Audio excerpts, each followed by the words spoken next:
बिस्मिल्लाहिर्रहमानिर्रहीम, अस्सलाम वालेकुम। मैं असदुल्लाह खान हूँ। आज लाहौर में सुबह से जो कुछ हो रहा है, जिस तरह से एक तमाशा लगा है, इसको पाकिस्तान की सियासी तारीख में हरगिज़ अच्छे अल्फाज में याद नहीं किया जाएगा। और ये पाकिस्तान की सियासी तारीख का एक डार्क पहलू है कि जहाँ पर आइन और कानून के साथ अपनी अपनी मर्जी के मुताबिक खिलवाड़ हो रहा है, और फिर उस पर जो अदालतों का किरदार है वो भी समझ से बालातर है कि अदालतें किस तरह से सोचती हैं, किस तरह से काम करती हैं, किस तरह से पैमाने तय करती हैं।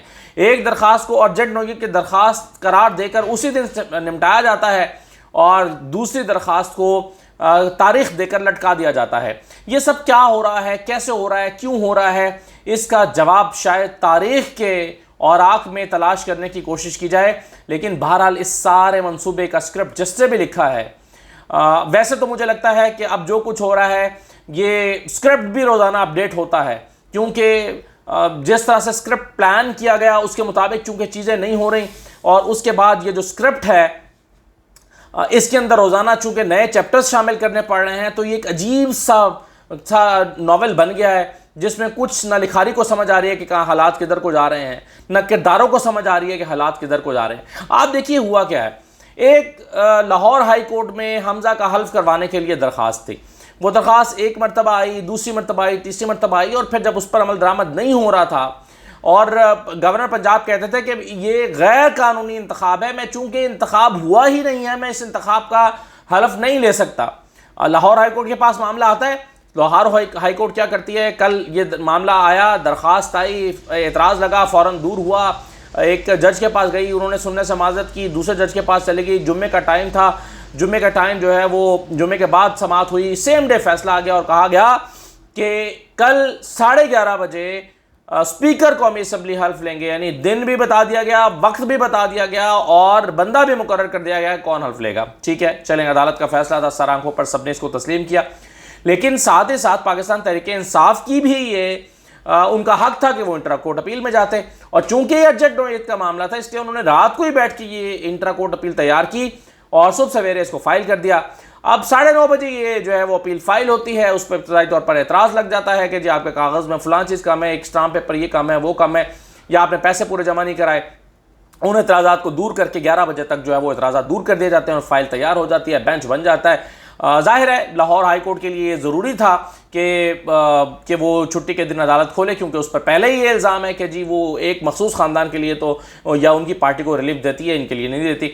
अदालत खुल तो गई, लेकिन बुनियादी तौर पर इस दरख्वास्त की रूह ये थी कि हमजा को हल्फ देने से पहले फैसला आए। बेशक अदालत ये फैसला कर दे कि जी हल्फ ठीक हो रहा है, अदालत का फैसला ठीक है, हम आपकी इंट्रा कोर्ट अपील खारिज करते हैं, लेकिन आप देखिए कि 11:30 बजे हल्फ होना था और 11 बजे दरख्वास्त तैयार थी, फाइल तैयार थी, लेकिन फाइल रजिस्ट्रार ऑफिस से मूव ही नहीं की गई अदालत की तरफ, और अदालत में जजेस चैम्बर में बैठे इंतजार करते रहे, वकला कोर्ट में बैठे इंतजार करते रहे, मीडिया कोर्ट रूम के अंदर मौजूद रहा, लेकिन फाइल जो है वो मूव ना होके दी और जजेस के पास जो है वो फाइल ना आई। 2 रुकनी जो बेंच था, साजिद महमूद भट्टी और तारिक सलीम शेख साहब का, ये अपने चैम्बर में बैठा इंतजार करता रहा और फाइल जो है वो वहाँ से 12 बजे के करीब मूव की गई। 12 बजे फाइल आई, 12:15 बजे समाअत हुई, तब तक हमजा शहबाज का हल्फ हो चुका था। चलिए, हल्फ हो चुका था, इसके बावजूद जो दरख्वास्त गुजार थे उन्होंने कहा कि आप हमारे केस को इसके बावजूद सुने। तो जजेस ने इब्तदाई मालूमात लेने के बाद कहा कि इस पर तो एक लार्जर बेंच बनना चाहिए 2 रुकनी बेंच की बजाय। अब लार्जर बेंच बनाने के लिए मेरी बात नहीं हो सकी अभी अजहर सिद्दीक साहब से, मैं उनसे ये कानूनी नुक्ता पूछना चाहता हूँ। उन्होंने भी इत्तफाक किया कि जी ठीक है, लार्जर बेंच बना दें। हालांकि वो ये कह सकते थे कि जी ये चूंकि बहुत अर्जेंट नोयत का मामला है, 1 रुकनी बेंच का फैसला था, 2 रुकनी बेंच इसको सुन रहा है, तो हमारी दरख्वास्त है कि आप आज ही इसको सुन के आज इसको निपटाएं।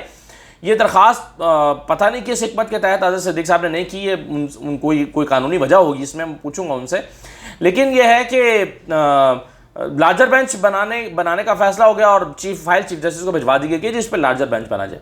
अब जाहिर है आप जानते हैं कि आज और कल वैसे अदालत बंद है, उसके बाद ईद की छुट्टियां आ जाएंगी, ईद की छुट्टियों के बाद कहीं जाकर यह बेंच बनेगा, उसके बाद कभी वो बेंच बनेगा, कभी वो टूटेगा, कभी एक छुट्टी पे जज जाएगा, कभी 2 छुट्टियों पे जाएगा, बिल्कुल ऐसे जैसे कि एक लार्जर बेंच बना हुआ है मॉडल टाउन केस में, और वो कभी बेंच ही पूरा नहीं होता। जिस दिन वो लगना होता है, वैसे तो खैर लगता ही नहीं है माशाल्लाह। ये वैसे अदालत से पूछना तो चाहिए कि आपके ख्याल में अर्जेंट नोयत का केस का पैमाना क्या है? एक केस को आप समझते हैं ये अर्जेंट नौयत का है, दूसरे को आप समझते नहीं अर्जेंट नौयत का नहीं है। मेरी अगर माँ को कत्ल कर दिया गया मुंह में गोलियां मार के, तो मैं बिस्मा हूं, तो मेरे नज़दीक दुनिया भर के केसेस बेकार हैं, यही केस अर्जेंट नौयत का है, इसी को पहले सुना जाना चाहिए। लेकिन वो जजेस के लिए अर्जेंट नौयत का नहीं है, केस फिक्स ही नहीं होता। 2 साल हो गए, अभी यही फैसला नहीं हो पा रहा कि वो जो जेआईटी बनी थी वो सही बनी थी या गलत बनी थी। अभी जेआईटी का काम बाद में, केस बाद में सुना जाएगा, लेकिन यही नहीं तय हो पा रहा। तो लाहौर हाई कोर्ट से कोई ये सवाल करे कि आप किस बुनियाद पर यह फैसला करते हैं कि ये केस अर्जेंट नौयत का है और ये केस अर्जेंट नौयत का नहीं है। बहरहाल जो एक हमजा शहबाज का अर्जेंट नौयत का केस करार देकर रात को फैसला सुना दिया गया, लेकिन तहरीक इंसाफ की जो इंट्रा कोर्ट अपील है ये अर्जेंट नौयत की नहीं है, इसलिए इस पर आज लार्जर बेंच नहीं बन रहा, आज समाअत करके आज फैसला नहीं दे रहा। ये शायद ईद के बाद कहीं जाएगा और तब जाकर फैसला होगा कि ये क्या होना है, और ये इंटर कोर्ट अपील तब तक हमजा शहबाज अपने चार्ज पूरी तरह से संभाल चुके होंगे और अपने अमूर को संजाम दे रहे होंगे और अपने कदम मजबूत कर चुके होंगे, और उसके बाद दरख्वास्तें अदालतों में पड़ी रहेंगी।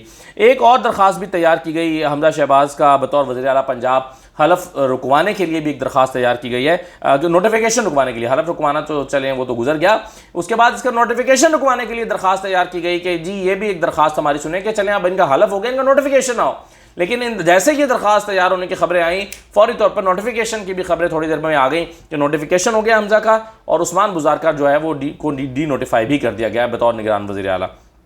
अब सवाल ये है कि मैंने जैसा शुरू में कहा कि इस मुल्क में एक तमाशा लगा है, और तमाशा आप देखिए, कोई इन सवालों का जवाब, मतलब ये क्या सवाल नहीं है जो मैं आपसे पूछने जा रहा हूँ, या इन सवालों का कोई जवाब देने वाला नहीं है कि उस्मान बुज़दार वज़ीर आला पंजाब थे सुबह तक। चलिए नोटिफिकेशन को आप मान लें कि जो उनका इस्तीफ़ा नामंजूर करके उनको वज़ीर आला जो है वो दोबारा बना दिया गया और काबीना को बहाल कर दिया गया, मान लीजिए कि ये नहीं हुआ, उससे पहले उसके अलावा भी तो वो वज़ीर आला निगरान वज़ीर आला पंजाब थे। तो निगरान वज़ीर आला पंजाब जो हैं उस सरदार उस्मान बुज़दार, पुलिस उनका कहना नहीं मान रही। गवर्नर पंजाब जो हैं उनका इख्तियार अपने गवर्नर हाउस पे नहीं चल रहा। तो पुलिस से कोई सवाल करेगा कि आप किसके अहकामात मान रहे थे, और आप उस जमात के अहकामात कैसे मान सकते हैं जो अभी इक़्तिदार में ही नहीं आई, आप उनके अहकामात मान रहे हैं। और किसके कहने पर, हमजा शहबाज के वज़ीर आला बनने से पहले ही किसके कहने पर जो है वो निगरान वज़ीर आला उस्मान बुज़दार का जो सिक्योरिटी प्रोटोकॉल है वापस बुला दिया गया। यानी काबीना का इजलास करके उस्मान बुज़दार निकले, अभी हमजा का हल्फ नहीं हुआ था, उस्मान बुज़दार बाहर निकले और वहाँ से उनका सिक्योरिटी प्रोटोकॉल, जैपर वाली गाड़ियाँ, बाकी गाड़ियाँ, दीगर गाड़ियाँ वो गायब थी, प्रोटोकॉल उनका जा चुका था। ये किसके कहने पर हो रहा था, ये कैसे हो रहा था? हमजा शहबाज वज़ीर आला बन के नोटिफिकेशन होकर हल्फ उठा के सब चीज़ें करने के बाद अहकामात दे रहे हो तो चलें फिर भी समझ आती है, लेकिन ये पहले से कौन उनके अहकामात को नहीं मान रहा था? और ये जो चीखते चिल्लाते रहे गवर्नर कि मेरे गवर्नर हाउस की इंतज़ामिया मेरी बात नहीं मान रही, तो इसका कोई जवाबदेह है, इसका कोई जवाब देगा?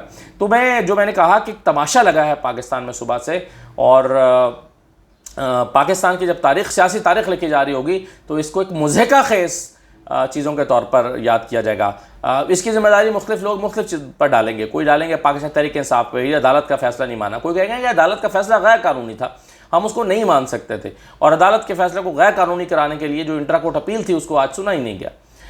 तो ये सूरत हाल जो है वो यहाँ पंजाब में हुई पड़ी है जी। और ऐसे में क्या आगे पंजाब का मुस्तकबिल है मैं कुछ नहीं कह सकता, लेकिन बहरहाल ये अंदाज़ा होता है कि मामला हाई कोर्ट में जाएंगे, वहाँ से रुकेंगे तो सुप्रीम कोर्ट में जाएंगे। सुप्रीम कोर्ट क्या करती है, सुप्रीम कोर्ट में खुद 63 ये रुका पड़ा है, अभी तक उसकी समाअत नहीं हो पाई, और मतलब उसका फ़ैसला नहीं आ पाया। समाअतें कुछ हुई हैं, कुछ अभी होनी हैं, तो कुछ केसेस का अर्जेंट फ़ैसला कर दिया जाता है। मेरा सवाल वही है कि कुछ केसेस का अर्जेंट फ़ैसला कर दिया जाता है, उसको अर्जेंट नौयत के केसेस करार देकर, और कुछ को टाल दिया जाता है कह कर के अभी ये इस पर तसल्ली से करेंगे। तो ये क्या दोहरा मयार है या ऐसा कानूनी नुक्ता है इसके अंदर जो मुझे मालूम नहीं है, और इस नुक्ते का जवाब जो है वो कानूनी माहिरीन से जाना जा सकता है कि ये पैरामीटर कैसे तय होता है। ज़ाहिर है अदलिया करती है, उसको इख्तियार है ये तय करने का कि ये अर्जेंट है या नहीं है, लेकिन ये किस पैरामीटर पर होता है? कोई तो उसूल होगा ना, लामहदूद इख्तियारात तो किसी के भी नहीं हो सकते। कोई उसूल तो होगा ना कि जी इस बुनियाद पर एक केस को अर्जेंट करार दिया जाता है और इस बुनियाद पर एक उसूल को गैर अहम करार दिया जाता है एक केस को। बहरहाल इजाज़त दीजिए, अल्लाह हाफ़िज़।